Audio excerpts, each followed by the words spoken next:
Dans les années 1630 645 sœurs méconnues naissent à Rome. Elles étaient les filles d'une ancienne maison noble et les nièces des hommes d'État les plus puissants de France. Par leur beauté, leur ambition et les scandales, elles sont devenues les épouses et les maîtresses des hommes les plus puissants d'Europe. Alors rejoignez-moi pour explorer l'histoire des célèbres sœurs Mancini. Les sœurs Mancini comptaient parmi les fratries les plus éblouissantes et scandaleuses à avoir jamais brillé sur la scène de l'Europe moderne. Leur père, le baron Lorenzo Mancini, était issu de la prestigieuse maison Mancini, l'une des plus anciennes et puissantes dynasties aristocratiques de Rome. Ce n'était pas une lignée ordinaire, affirmait la famille. Des racines remontant à l'âge d'or de la République romaine, lorsqu'un ancêtre s'était tenu au cœur de l'histoire, façonnant le destin des empires. Pendant la troisième guerre punique contre Carthage, entre 149 et 146 avant Jésus-Christ, leur mère, Girolama Mazzarini, était une Romaine d'origine bien plus modeste, mais grâce à une ambition et à la fortune, elle épousa Lorenzo Mancini en 1634. Ce mariage devait tout à son puissant frère, Giulio Mazzarini, mieux connu dans l'histoire sous le nom de cardinal Mazarin, autrefois un habile serviteur papal à Rome. L'ascension spectaculaire de Mazarin l'a mené du secrétariat du Vatican aux robes cramoisies de cardinal, le plaçant juste un rang en dessous du pape lui-même. Mais sa plus grande scène ne se trouvait pas en Italie, mais en France. Envoyé là-bas à la fin des années 1630, Mazarin devint le principal ministre de Louis XIV, exerçant un pouvoir quasi absolu dans les années 1650. C'est son influence immense et ses intrigues incessantes qui allaient en façonner la vie de ses nièces. L'union de Girolama et Lorenzo s'est révélée étonnamment fructueuse. 10 enfants au total, 3 fils et 7 filles. 2 garçons moururent à l'adolescence, ne laissant que Philippe qui s'est fait un nom en France à la fois comme noble et comme mousquetaire. Pourtant, ce sont les sœurs qui allaient saisir leur destin. Sur les 7 filles Mancini, 5 ont survécu jusqu'à l'âge adulte, et quelle force elles sont devenues. Laura Olympe ou Olympia. Marie-Hortense et la plus jeune, Marie-Anne, sont nées entre 1636 et 1649, soit un intervalle de seulement 13 ans. Ces sœurs rebelles allaient en provoquer des drames, briser les conventions et scandaliser toute l'Europe. Laura Mancini était l'aînée des sœurs Mancini. Elle est née le 6 mai 1636 et était l'aînée des 10 enfants de ses parents. Elle est née à Rome, où la famille vivait pendant les années 1630 et 1640. Là-bas, elle aurait vécu une enfance relativement aisée parmi la noblesse de la ville. L'aristocratie romaine de l'époque était un ensemble de familles aux longues histoires, dont beaucoup contiennent parmi leurs membres des cardinaux de l'Église, voire même des papes. Cependant, Rome et l'Italie étaient moins violentes qu'1 siècle auparavant pendant les guerres d'Italie. La chose la plus troublante dans l'enfance de Laura était plutôt les vagues de peste qui frappèrent l'Italie au cours du XVIIe siècle. Elle reçut une bonne éducation destinée à former de jeunes femmes cultivées de la cour parmi l'aristocratie romaine. En 1651, à seulement 15 ans, Laura fut mariée à Louis de Bourbon, qui en avait 38. L'union avait été organisée par son oncle, loin à Paris. Cependant, son mari n'était pas un noble ordinaire. Il s'appelait Louis de Bourbon, duc de Mercœur, petit-fils du roi Henri IV, le même monarque qui avait fondé la dynastie des Bourbons comme lignée royale de France. Ainsi, Laura épousa un cousin issu de germain du roi Louis XIV de France. Ils eurent 3 enfants ensemble, tous des garçons. Louis-Joseph, né en 1654 Philippe, 1 an plus tard, et Jules César en 1657. Peu de temps après son mariage avec la lignée des Bourbons, toute la famille Mancini s'installa à la cour française à Paris. Cela était en grande partie dû au fait que leur père, Lorenzo, était décédé. Girolama se tourna alors vers son frère, le cardinal Mazarin, pour obtenir du soutien. Son ordre était simple, abandonner Rome et tenter leur chance ailleurs. En France,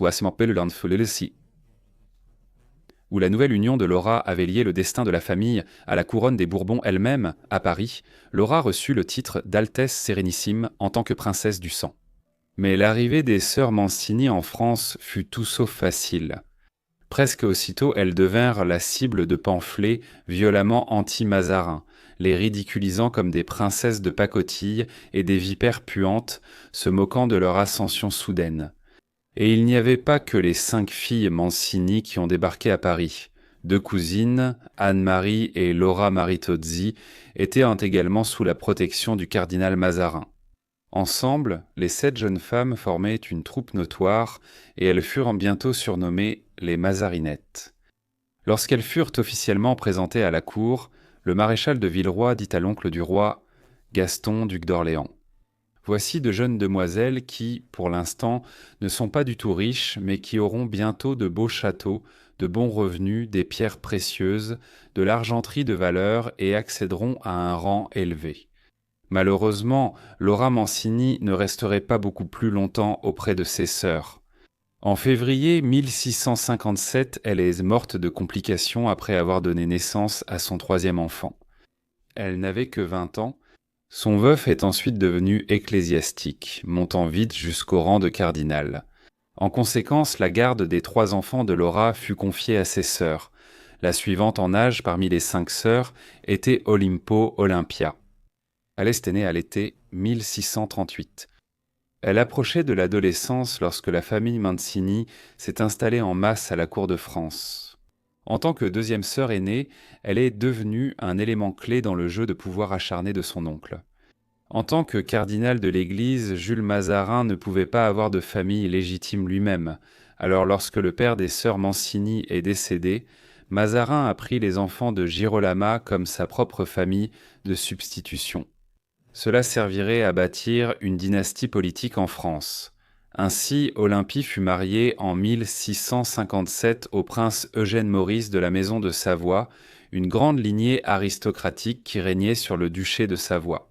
À cheval sur la frontière entre la France et l'Italie, ils eurent ensemble 8 enfants, dont 6 atteignirent l'âge adulte. Olympie était une intrigante notoire à la cour de France. On disait qu'elle avait été la maîtresse du roi pendant un certain temps, et elle s'était rapprochée de sa belle-sœur, la duchesse d'Orléans. Et ces intrigues ne firent qu'augmenter après la mort prématurée de son mari en 1673. Elles atteignirent leur apogée en 1679, lorsqu'elle fut impliquée dans l'affaire des poisons. Elle concernait un complot présumé d'Olympe et d'autres membres de la cour pour consulter une voyante. Catherine Monvoisin a empoisonné Louise de la Vallière à cette époque, une maîtresse du roi.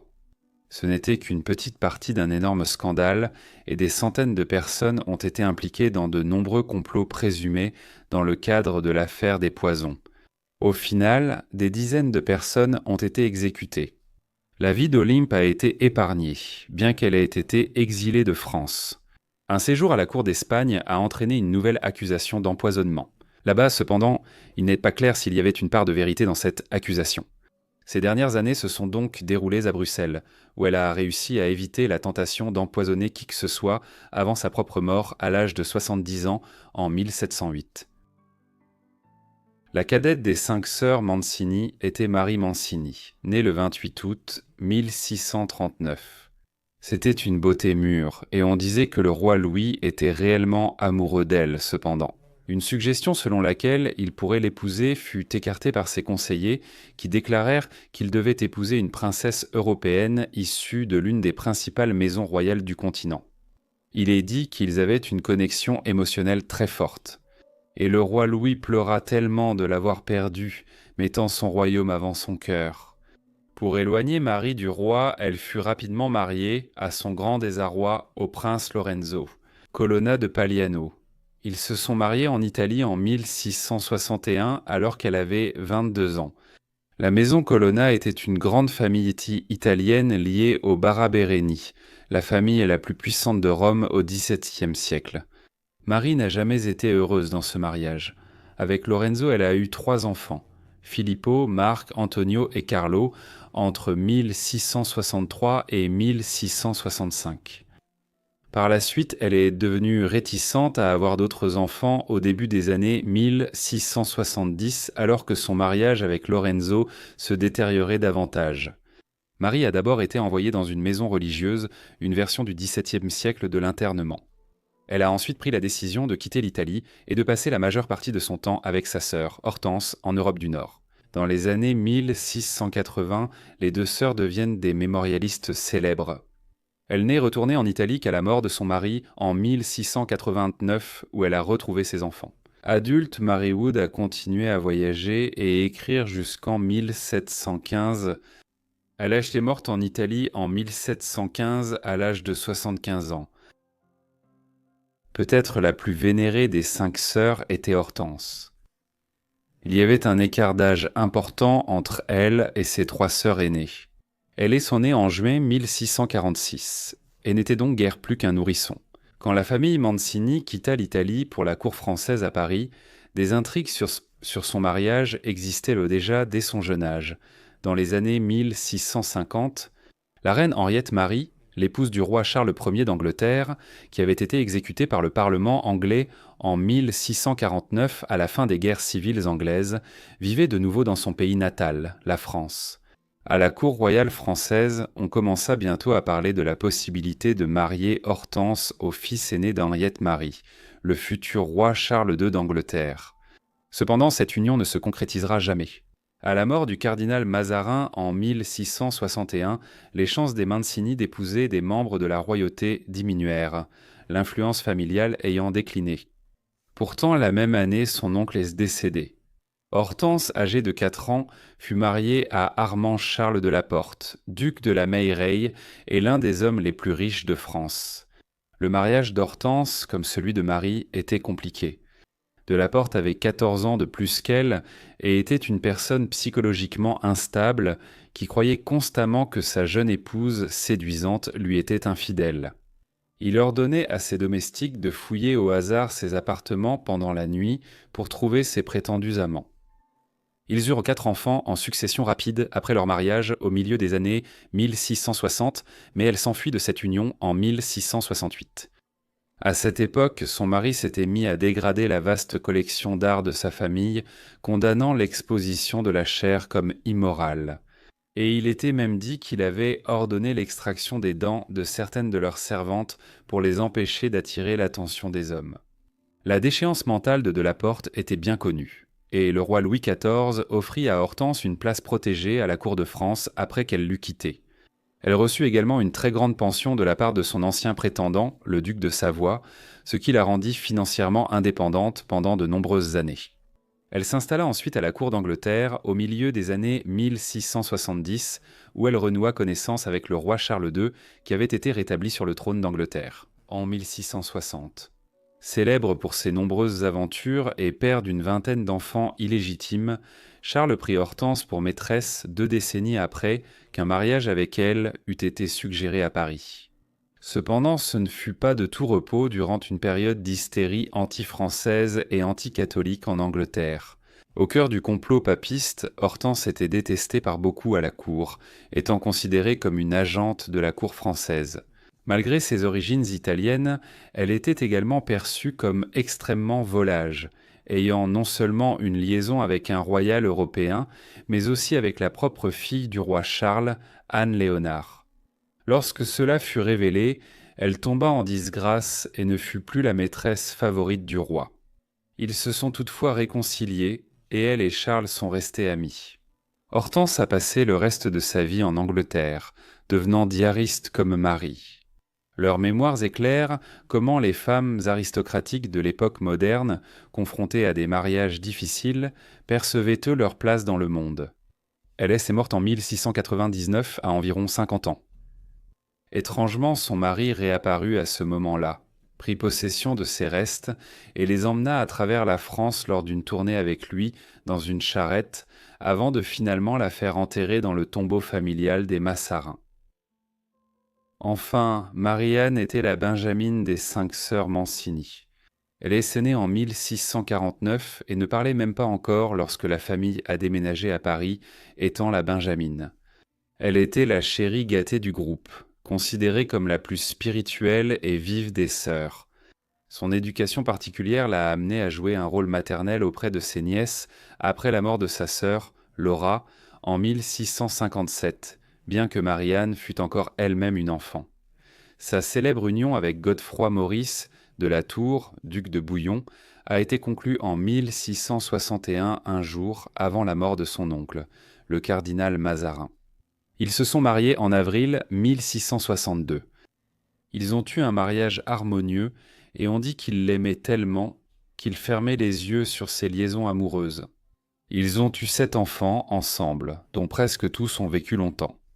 Les sœurs Mancini étaient exceptionnelles ou chanceuses d'avoir des enfants qui atteignaient généralement l'âge adulte, à une époque où environ 30% des enfants mouraient à la naissance ou en bas âge.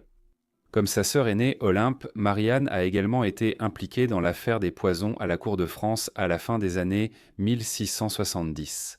Jugée au début de l'année 1680, elle s'est défendue avec succès contre les accusations portées contre elle, bien qu'on lui ait tout de même demandé de quitter la cour.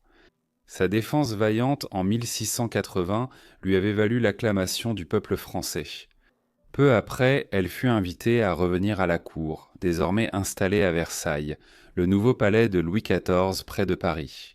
Lorsque les choses se sont à nouveau détériorées au milieu des années 1680, elle est partie et a choisi de passer le reste de sa vie à mener une existence tranquille dans les domaines de campagne qu'elle possédait avec son mari. Les 5 sœurs Mancini n'ont pas seulement mené des vies scandaleuses et intéressantes dans les cours royales d'Europe, elles ont aussi eu des enfants qui sont devenus des personnalités éminentes. L'un des 3 fils de Laura est mort en bas âge peu après elle, mais les 2 autres sont devenus ducs dans la noblesse française. Louis-Joseph a aussi été maréchal de France à la fin du XVIIe siècle, un titre décerné à la personnalité militaire la plus éminente de France à l'époque.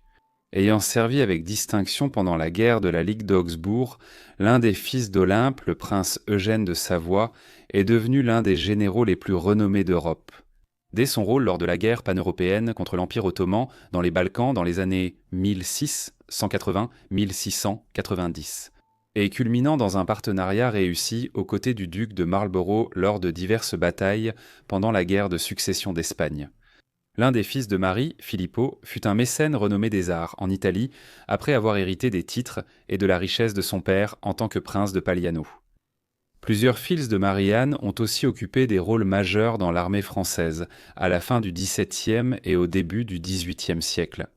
À l'époque où la France était sans cesse en guerre, le roi Louis XIV cherchait à dominer l'Europe occidentale.